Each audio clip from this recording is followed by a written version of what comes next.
وہ آسانی سے اپنے عقیدے بدلنے والا آدمی نہیں تھا، لیکن اس نے دیکھا کہ بنو تمیم کے بیشتر قبائل مسلمان ہو گئے ہیں تو اس نے اپنی مقبولیت اور اپنی سرداری کو قائم رکھنے کے لیے اسلام قبول کر لیا۔ چونکہ یہی شخص زیادہ باروب اور اثر و رسوخ والا تھا، اس لیے رسول کریم صلی اللہ علیہ وآلہ وسلم نے اسے بطاح کا امیر مقرر کر دیا تھا۔ زکوٰۃ، عشر، دیگر محصول اور واجبات وصول کر کے مدینہ بھجوانا اسی کی ذمہ داری تھی۔ مشہور مورخ بلازری اور محمد حسین ہیکل لکھتے ہیں کہ مالک بن نویرہ بڑا وجیح اور خوبصورت آدمی تھا۔ اس کے قد کاٹ میں عجیب سی کشش تھی، اس کے سر کے بال لمبے اور خوبصورت تھے، شہسوار ایسا کہ کوئی اس کے مقابلے میں ٹھہر نہیں سکتا تھا، اچھا خاصا شاعر تھا، آواز میں مٹھاس اور ترنم تھا، اور اس میں سب سے بڑی خوبی یہ تھی کہ ہنس مکھ تھا، غم کے مارے ہوں کو ہنسا دیتا تھا۔ اس میں خرابی یہ تھی کہ اس میں غرور اور تکبر بہت تھا۔ اس کی ایک وجہ تو اس کی وہ حیثیت تھی جو اسے بنو تمیم میں اور خصوصاً اپنے قبیلے میں حاصل تھی، دوسری وجہ اس کا مردانہ حسن اور دیگر مردانہ اوصاف تھے جو ایک طلسم کی طرح دوسروں پر حاوی ہو جاتے تھے۔ اس کا تعلق متعدد عورتوں کے ساتھ تھا، قبیلے کی جوان لڑکیاں اس کا قرب حاصل کرنے کی خواہاں اور کوشاں رہتی تھیں، لیکن وہ وقتی تعلق رکھتا اور کسی کو بیوی نہیں بناتا تھا۔ کہتا تھا کہ اس طرح ایک عورت اس کے ہم پلہ ہو جائے گی، حالانکہ اس وقت بیویوں کو یہ مقام حاصل نہیں تھا۔ وہ قبیلے کی عورتوں کے دلوں میں بستا تھا۔ اس کے دل کو مسخر کرنے والی عورت کا نام لیلا تھا۔ مالک بن نویرہ نے لیلا سے شادی کر لی۔ لیلا کو قبیلے نے تمیم کا نام دیا۔ رسول کریم صلی اللہ علیہ وآلہ وسلم کے وصال کی خبر ملتے ہی مالک بن نویرہ نے مدینہ والوں سے نظریں پھیر لیں اور ظاہر کر دیا کہ اس نے اسلام قبول کیا تھا، ایمان نہیں۔ اس نے زکوٰۃ اور محصولات وصول کر کے اپنے گھر میں رکھے ہوئے تھے۔ چند دنوں تک اس نے یہ مال مدینہ کو بھیجنا تھا۔ اس نے قبیلے کے لوگوں کو اکٹھا کر کے انہیں زکوٰۃ اور محصولات واپس کر دیے۔ اب تم آزاد ہو، مالک نے کہا، میں نے مدینہ کی زنجیر توڑ ڈالی ہے، اب جو کچھ تم کماؤ گے وہ سب تمہارا ہوگا۔ لوگوں نے داد و تحسین کے نعرے بلند کیے۔ مالک بہت خوش تھا کہ مدینے سے تعلق توڑ کر وہ اپنے قبیلے کا پھر خود مختار سردار بن گیا ہے، مگر اس کی خوشی زیادہ دیر قائم نہ رہ سکی۔ 2-3 قبیلوں کے سرکردہ آدمیوں نے مالک سے کہا کہ اس نے مدینہ سے تعلق توڑ کر اچھا نہیں کیا۔ مالک نے انہیں مدینہ کے خلاف کرنے کی بہت کوشش کی، لیکن اس کی زبان کا جادو نہ چل سکا۔ زکوٰۃ اور محصولات کی ادائیگی کے مسئلے پر بنو تمیم 3 حصوں میں بٹ گئے۔ ایک وہ تھے جو زکوٰۃ وغیرہ کی ادائیگی کرنا چاہتے تھے، دوسرے وہ جو مدینہ والوں کے ساتھ کوئی تعلق نہیں رکھنا چاہتے تھے، اور تیسرے وہ تھے جن کے لیے یہ فیصلہ کرنا مشکل ہو گیا تھا کہ وہ کیا کریں۔ ان سب کے اختلافات اتنے بڑھ گئے کہ قبیلوں کی آپس میں خونریز لڑائیاں شروع ہو گئیں۔ اتنے میں سجا اپنا لشکر لے کر آ گئی۔ سجا کا ذکر پہلے آ چکا ہے، اس نے نبوت کا دعویٰ کیا تھا۔ الحارث کی بیٹی سجا اپنے لشکر کے ساتھ مالک بن نویرہ کے قبیلے بنو یربو کے علاقے میں جا خیمہ زن ہوئی۔ اس نے مالک بن نویرہ کو بلا کر کہا کہ وہ مدینہ پر حملہ کرنا چاہتی ہے، اگر تم اپنے قبیلے کو میرے لشکر میں شامل کر دو تو ہم مسلمانوں کو ہمیشہ کے لیے ختم کر سکتے ہیں۔ سجا نے کہا، تمہیں معلوم ہوگا کہ میں بنو یربو میں سے ہوں، خدا کی قسم۔ مالک بن نویرہ نے کہا، میں تمہارا دستراست بن جاؤں گا، لیکن ایک شرط ہے جو دراصل ہماری ضرورت ہے۔ تم دیکھ رہی ہو کہ بنو تمیم کے قبیلوں میں دشمنی پیدا ہو چکی ہے، ان سب کو مصالحت کی دعوت دے کر انہیں مدینہ پر حملے کے لیے تیار کریں گے۔ اگر یہ مصالحت پر آمادہ نہ ہوئے تو ہم انہیں تباہ و برباد کر دیں گے، اگر تم نے انہیں ختم نہ کیا تو یہ سب مل کر تمہارے خلاف ہو جائیں گے۔ ان میں مدینے کے وفادار بھی ہیں، انہوں نے سچے دل سے اسلام قبول کر لیا ہے۔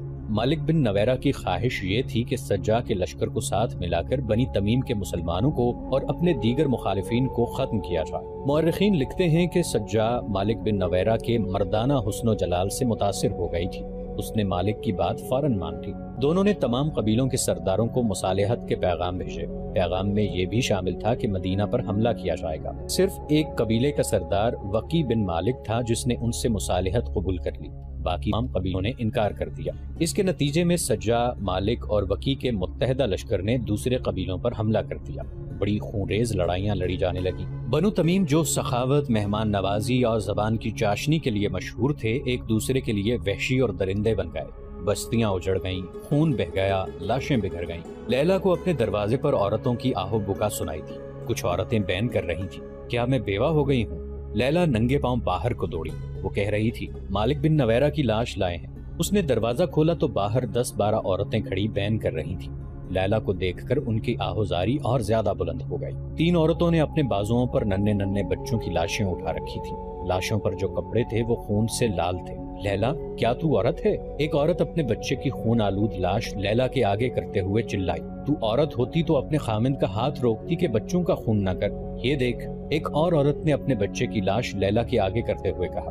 یہ بھی دیکھ، ایک اور بچے کی لاش لیلا کے آگے آ گئی۔ یہ دیکھ میرے بچے، ایک عورت نے اپنے 2 بچے لیلا کے سامنے کھڑے کر کے کہا۔ یہ یتیم ہو گئے ہیں۔ لیلا کو چکر آنے لگا۔ عورتوں نے اسے گھیر لیا اور چیخنے چلانے لگی۔ تو ڈائن ہے، تیرا خامند جلاد ہے۔ سجا کو نبوت کس نے دی؟ سجا تیرے خامند کی داشتہ ہے۔ سجا تیری سوکن ہے، تیرے گھر میں ہمارے گھروں کا لوٹا ہوا مال آ رہا ہے۔ مالک بن نویرہ تجھے ہمارے بچوں کا خون پلا رہا ہے۔ ہمارے تمام بچوں کو کاٹ کر پھینک دے، ہم سجا کی نبوت نہیں مانیں گی۔ ہمارے نبی محمد صلی اللہ علیہ وآلہ وسلم ہیں۔ محمد صلی اللہ علیہ وآلہ وسلم اللہ کے رسول ہیں۔ بستی کے لوگ اکٹھے ہو گئے، ان میں عورتیں زیادہ تھیں۔ لیلا نے اپنا حسین چہرہ اپنے ہاتھوں میں چھپا لیا۔ اس کا جسم ڈولنے لگا۔ 2 عورتوں نے اسے تھام لیا۔ اس نے اپنے سر کو زور زور سے جھٹکا اور وہ سنبھل گئی۔ اس نے عورتوں کی طرف دیکھا۔ میں تمہارے بچوں کے خون کی قیمت نہیں دے سکتی، لیلا نے کہا۔ میرا بچہ لے جاؤ اور اسے کاٹ کر ٹکڑے ٹکڑے کر دو۔ ہم چڑیلے نہیں، ایک شور اٹھا۔ ہم ڈائنے نہیں۔ لڑائی بند کراؤ، لوٹ مار اور قتل و غارت بند کراؤ۔ ہمارا خامند وکی بن مالک اور سجا کے ساتھ مل کر لوٹ مار کر رہا ہے، لڑائی بند ہو جائے گی، لیلا نے کہا۔ بچوں کی لاشیں اندر لے آؤ۔ مائیں اپنے بچوں کی لاشیں اندر لے گئیں۔ لیلا نے تینوں لاشیں اس پلنگ پر رکھ دیں جس پر وہ اور مالک بن نویرہ سویا کرتے تھے۔ مالک بن نویرہ لیلا کا پجاری تھا۔ اس پر لیلا کا حسن جادو کی طرح سوار تھا۔ اس زمانے میں سردار اپنی بیویوں کو لڑائی میں اپنے ساتھ رکھتے تھے، لیکن یہ لڑائی اس قسم کی تھی کہ مالک لیلا کو اپنے ساتھ نہیں رکھ سکتا تھا۔ لیلا سے وہ زیادہ دیر تک دور بھی نہیں رکھ سکتا تھا۔ اگر کہیں قریب ہوتا تو رات کو لیلا کے پاس آ جایا کرتا تھا۔ وہ اس رات آ گیا۔ کیا اس پلنگ پر کوئی سویا ہوا ہے؟ مالک بن نویرہ نے پوچھا۔ نہیں، لیلا نے کہا، تمہارے لیے ایک تحفہ ڈھانپ کر رکھا ہوا ہے۔ 3 پھول ہیں لیکن مرجھا گئے ہیں۔ مالک نے لپک کر چادر ہٹائی اور یوں پیچھے ہٹ گیا جیسے پلنگ پر سانپ کنڈلی مارے بیٹھا ہو۔ اس نے لیلا کی طرف دیکھا۔ خون پینے والے درندے کے لیے اس سے اچھا تحفہ اور کوئی نہیں ہو سکتا، لیلا نے کہا، اور اسے سنایا کہ ان کی مائیں کس طرح آئی تھیں اور کیا کچھ کہہ گئی ہیں۔ اس نے اپنا دودھ پیتا بچہ مالک کے آگے کر کے کہا، جا لے جا اسے اور اس کا بھی خون پی لے۔ لیلا نے کہا، کیا تو وہ مالک بن نویرہ ہے جسے لوگ ہنسمکھ کہا کرتے ہیں؟ کیا یہ ہے تیری سخاوت اور شجاعت کہ تو ایک عورت کے جال میں آ کر لوٹ مار کرتا پھر رہا ہے؟ اگر تو بہادر ہے تو مدینہ پر چڑھائی کر، یہاں نہتے مسلمانوں کو قتل کرتا پھر رہا ہے۔ مالک بن نویرہ معمولی آدمی نہیں تھا۔ اس کی شخصیت میں انفرادیت تھی جو دوسروں پر تاثر پیدا کرتی تھی۔ اس نے تانے کبھی نہیں سنے تھے، اس کا سر کبھی جھکا نہیں تھا۔ کیا یہ ہے تیرا غرور؟ لیلا نے اسے خاموش کھڑا دیکھ کر کہا، کیا تو ان معصوم بچوں کی لاشوں پر تکبر کرے گا؟ ایک عورت کی خاطر؟ ایک عورت نے تیرا غرور اور تکبر توڑ کر تجھے قاتل اور ڈاکو بنا دیا ہے۔ میں اپنے بچے کو تیرے پاس چھوڑ کر جا رہی ہوں، پیچھے سے ایک تیر میری پیٹھ میں اتار دینا۔ لیلا، مالک بن نویرہ گرج کر بولا مگر بجھ کر رہ گیا اور مجرم سی آواز میں کہنے لگا، میں کسی عورت کے جال میں نہیں آیا۔ جھوٹ نہ بول مالک، لیلا نے کہا، میں جا رہی ہوں۔ سجا کو لے آ یہاں۔ یہ یاد رکھ لے، تیری سرداری، تیری خوبصورتی، تیری شاعری اور تیری خونخواری تجھے ان مرے ہوئے بچوں کی ماؤں کی آہوں اور فریادوں سے بچا نہیں سکیں گی۔ یہ تو صرف 3 لاشیں ہیں، بستیوں کو لوٹتے معلوم نہیں کتنے بچے تیرے گھوڑوں کے قدموں تلے کچلے گئے ہوں گے۔ تو سزا سے نہیں بچ سکے گا، تیرا بھی خون بہے گا اور میں کسی اور کی بیوی ہوں گی۔ مالک بن نویرہ نے یوں چونک کر لیلا کی طرف دیکھا جیسے اس نے اس کی پیٹھ میں خنجر گھونپ دیا۔ وہ آہستہ آہستہ چلتا باہر نکل گیا۔ مالک رات بھر واپس نہ آیا۔ صبح طلوع ہوئی۔ بطاح جو بارونق بستی تھی ایک ایسے مریض کی طرح دکھائی دے رہی تھی جو کبھی خوبرو جواں ہوا کرتا تھا۔ اب اس کا چہرہ بے نور اور آنکھوں میں موت کا خوف رچا ہوا تھا۔ بطاح کی عورتوں کے چہروں پر مردنی چھائی ہوئی تھی۔ یہ اس مار دھاڑ کا نتیجہ تھا جو بنو تمیم میں ہو رہی تھی۔ سورج کی پہلی کرنیں آئیں تو بطاح کی گلیوں میں ڈری ڈری سی داخل ہوئی۔ اس وقت سورج کچھ اوپر اٹھایا تھا جب بطاح میں ہڑبونگ مچ گئی۔ بعض عورتیں بچوں کو اٹھا کر گھروں کو دوڑ گئیں اور اندر سے دروازے بند کر لیے۔ کچھ عورتیں اپنے جواں سال بیٹوں کو لے کر اس بستی سے نکل گئیں۔ وہ کہیں چھپ جانے کو جا رہی تھی۔ بوڑھے آدمی کمانے اور ترکش اٹھائے چھتوں پر چڑھ گئے۔ بوڑھوں کے علاوہ جو آدمی بستی میں تھے انہوں نے برچیاں اور تلواریں نکال دی۔ کسی نے بڑی بلند آواز سے کہہ دیا کہ دشمن کا لشکر آ رہا ہے۔ دور زمین سے جو گرد اٹھ رہی تھی وہ کسی لشکر کی ہی ہو سکتی تھی۔ بطاح میں جوان آدمی کم ہی رہ گئے تھے۔ سب مالک بن نویرہ کے ساتھ دوسرے قبیلوں کی لڑائی میں چلے گئے تھے۔ بطاح میں جو رہ گئے تھے ان پر خوف و ہراس طاری ہو گیا تھا۔ لیلا کے گھر میں پلنگ پر 3 بچوں کی لاشیں پڑی تھیں اور وہ اپنے بچے کو سینے سے لگائے اپنے قلعہ نما مکان کی چھت پر کھڑی تھی۔ وہ بار بار اپنے بچے کو دیکھتی اور چومتی تھی۔ وہ شاید یہ سوچ رہی تھی کہ بچوں کے خون کا انتقام اس کے بچے سے لیا جائے گا۔ زمین سے اٹھتی ہوئی گرد بہت قریب آ گئی تھی اور اس میں گھوڑے اور اونٹ ذرا ذرا دکھائی دینے لگے تھے۔ ہوشیار بنو یربو، خبردار، بطاح میں کسی کی آواز سنائی تھی، جانے لڑا دو، ڈرنا نہیں۔ لشکر گرد سے نکل آیا اور قریب آ گیا۔ بستی کے کئی ایک آدمی گھوڑوں پر سوار، ہاتھوں میں برچیاں اور تلواریں لیے آگے چلے گئے۔ ان کا انجام ظاہر تھا، لیکن انہیں اپنی طرف آتے دیکھ کر لشکر کی ترتیب میں کوئی فرق نہ آیا۔ آگے جا کر وہ لشکر کا حصہ بن گئے۔ اپنے ہیں، انہوں نے نعرے لگائے، اپنے ہیں، مالک بن نویرہ ہے، لڑائی ختم ہو گئی ہے۔ بطاح میں سے بھی نعرے گرجنے لگے۔ لوگوں نے آگے بڑھ کر اپنے لشکر کا استقبال کیا۔ مالک بن نویرہ کہیں بھی نہ رکا، وہ سیدھا اپنے گھر کے دروازے پر آیا اور گھوڑے سے کود کر اندر چلا گیا۔ اسے لیلا صحن میں کھڑی ملی۔ اس کے دلکش چہرے پہ اداسی اور اس کی آنکھیں بجھی بجھی سی تھی، جن پر قبیلے کے جوان جانیں قربان کرنے کو تیار رہتے تھے۔ میں نے تیرا حکم مانا ہے لیلا، لڑائی ختم کر دی ہے، ہم ایک دوسرے کے قیدی واپس کر دیں گے۔ میں نے سجاد سے تعلق توڑ لیا ہے، اس پھول سے چہرے سے اداسی دھو ڈالو۔ لیلا اداس بیٹھی رہی۔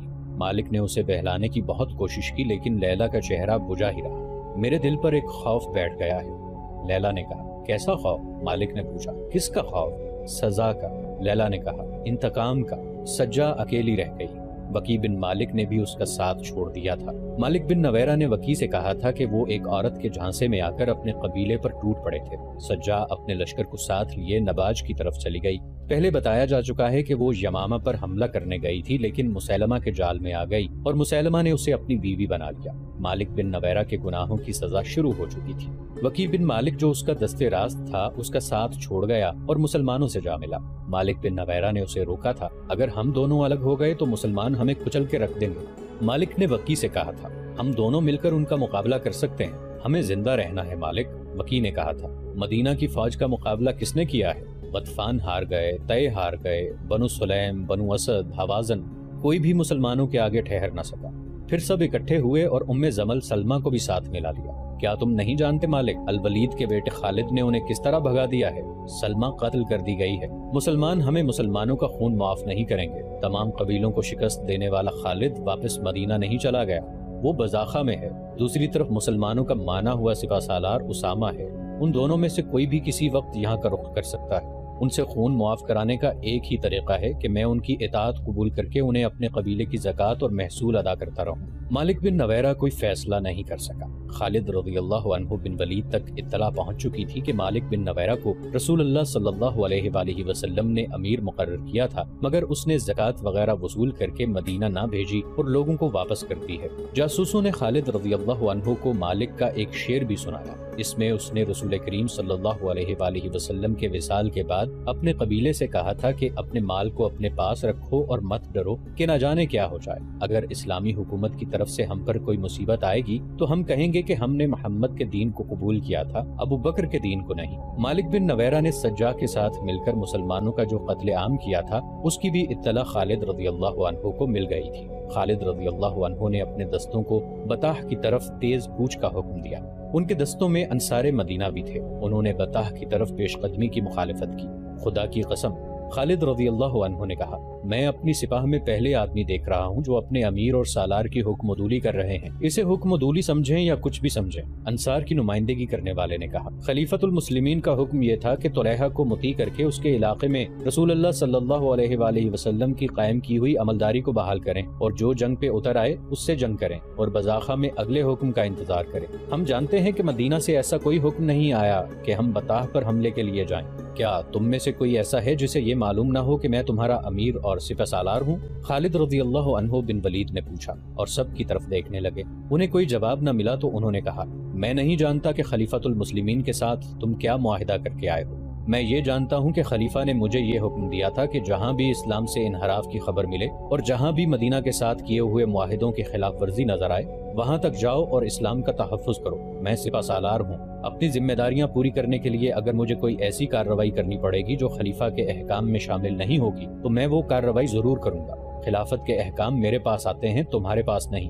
ہم نے کوئی قاصد آتے نہیں دیکھا، انصار میں سے کسی نے کہا۔ میں اس کا جواب دینا ضروری نہیں سمجھتا، خالد رضی اللہ عنہ نے جھنجھلا کر کہا، اور میں کسی ایسے آدمی کو اپنی سپاہ میں نہیں دیکھنا چاہتا جس کے دل میں ذرا سا بھی شک و شبہ ہو۔ مجھے اللہ کی خوشنودی چاہیے۔ اگر تمہیں اپنی ذات کی خوشنودی چاہیے تو جاؤ، اپنے آپ کو خوش کرو، میرے لیے مہاجرین کافی ہیں اور میرے ساتھ جو 9 مسلم ہیں میں انہیں بھی کافی سمجھتا ہوں۔ مشہور مورخ طبری نے لکھا ہے کہ ابو بکر رضی اللہ عنہ نے اپنے احکام میں یہ شامل کیا تھا کہ بنو اسد کے سردار طلحہ کی سرکوبی کے بعد خالد رضی اللہ عنہ کے دستے بطاح تک جائیں گے، جہاں کے امیر مالک بن نویرہ نے زکوٰۃ اور محصولات کی ادائیگی نہیں کی اور وہ اسلام سے منحرف ہو کر اسلام کا دشمن بن گیا ہے۔ طبری اور دیگر مورخوں نے یہ بھی لکھا ہے کہ انصار بزاخہ میں رہ گئے اور خالد رضی اللہ عنہ اپنے مجاہدین کو ان کے بغیر بطاح لے گئے۔ جب یہ لشکر بزاخہ سے چلا تو انصار نے باہم صلاح مشورہ کیا۔ وہ محسوس کرنے لگے تھے کہ اتنی دور سے اکٹھے آئے تھے، اکٹھے لڑائیاں لڑیں اور اب ہم میں پھوٹ پڑ گئی ہے، ہمیں پیچھے نہیں رہنا چاہیے تھا، اور اس لیے بھی ہمیں پیچھے نہیں رہنا چاہیے تھا۔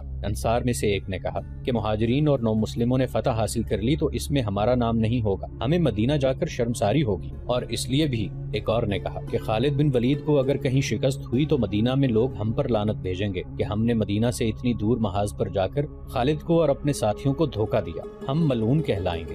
خالد رضی اللہ عنہ کے دستے بزاخہ سے دور نکل گئے۔ ایک تیز رفتار گھڑ سوار پیچھے سے آن ملا اور خالد رضی اللہ عنہ کے پاس گھوڑا جا روکا۔ کیا تم انصار میں سے نہیں ہو جو پیچھے رہ گئے ہیں؟ خالد رضی اللہ عنہ نے پوچھا۔ ہاں امیر لشکر، سوار نے کہا، میں انہی میں سے ہوں، انہوں نے بھیجا ہے کہ میں آپ سے کہوں کہ ان کا انتظار کریں، وہ آ رہے ہیں۔ خالد رضی اللہ عنہ بن ولید نے اپنے دستوں کو روک لیا۔ کچھ دیر بعد تمام انصار آ گئے اور دستے بطاح کی طرف روانہ ہو گئے۔ لیلا، بطاح میں مالک بن نویرہ اپنی بیوی سے کہہ رہا تھا، تو نے مجھے محبت دی ہے، تیری ذات نے میرے شعروں میں نئی روح ڈالی ہے، اب مجھے حوصلہ دو لیلا، میرے دل میں خوف نے آشیانہ بنا لیا ہے۔ میں نے تجھے پہلے دن کہا تھا کہ غرور اور تکبر چھوڑ دے مالک، لیلا نے کہا، لیکن تم اتنی دور نکل گئے کہ انسانوں کو چیونٹیاں سمجھ کر مسل ڈالا۔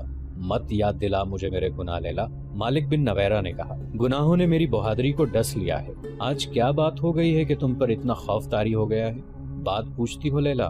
مالک بن نویرہ نے کہا، یہ موت کی بات ہے، میرا دل گواہی دے رہا ہے کہ میرا تیرا ساتھ ختم ہو رہا ہے، میں نے اپنے جاسوس بڑی دور دور تک بھیج رکھے ہیں، آج ایک جاسوس آیا ہے، اس نے بتایا ہے کہ مسلمانوں کا لشکر بڑی تیزی سے ادھر آ رہا ہے، اگر لشکر کی یہی رفتار رہی تو پرسوں شام تک یہاں پہنچ جائے گا، پھر تیاری کرو۔ لیلا نے کہا، قبیلوں کو اکٹھا کرو، کوئی میرا ساتھ نہیں دے گا۔ مالک نے ڈرے ہوئے لہجے میں کہا، میں نے وکیع اور سجا کے ساتھ مل کر اپنے قبیلوں کا جو خون بہایا ہے وہ کوئی نہیں بخشے گا، ان سے مصالحت تو کر لی تھی لیکن دل پھٹے ہوئے ہیں، میرے قبیلے کی مدد کو کوئی نہیں آئے گا، پھر آگے بڑھو اور مسلمانوں کے سپہ سالار سے کہو کہ تم نے اسلام ترک نہیں کیا۔ لیلا نے کہا، شاید وہ تمہیں بخش دیں۔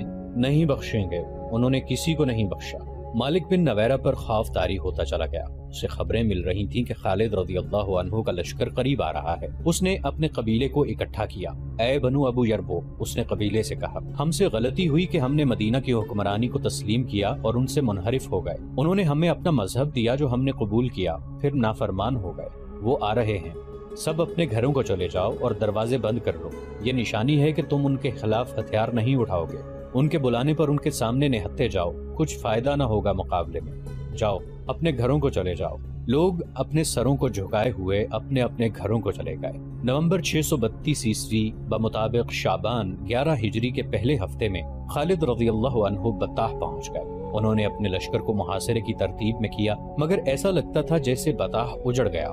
شہر کا دفاع کرنے والے تو نظر ہی نہیں آتے تھے، کوئی دوسرا بھی دکھائی نہ دیا، کسی مکان کی چھت پر ایک بھی سر نظر نہیں آتا تھا۔ کیا مالک بن نویرہ اپنے آپ کو اتنا چالاک سمجھتا ہے کہ مجھے گھیرے میں لے لے گا؟ خالد رضی اللہ عنہ نے اپنے نائب سالاروں سے کہا، محاصرے کی ترتیب بدل دو اور اپنے عقب کا خیال رکھو، میں اس بستی کو آگ لگا دوں گا، وہ یہاں سے نکل گئے ہیں، عقب سے حملہ کریں گے۔ خالد رضی اللہ عنہ بن ولید زندہ دل، بے خوف اور مہم جو تھے، ان کے احکام بہت سخت ہوا کرتے تھے۔ انہوں نے اپنے دستوں کو اس ترتیب میں کر دیا کہ عقب سے حملہ ہو تو روک لیں، اور اگر اس کے ساتھ ہی شہر سے بھی حملہ ہو جائے تو دونوں طرف لڑا جائے۔ مسلمانوں کو اس دشواری کا سامنا تھا کہ ان کی نفری تھوڑی تھی اور وہ اپنے مستقر یعنی مدینہ سے بہت دور تھے۔ انہوں نے جن قبیلوں کو مطیع کیا تھا ان کی بستیوں کو اڈے بنا لیا تھا، لیکن ابھی وہاں کے لوگوں پر پوری طرح سے بھروسہ نہیں کیا جا سکتا تھا۔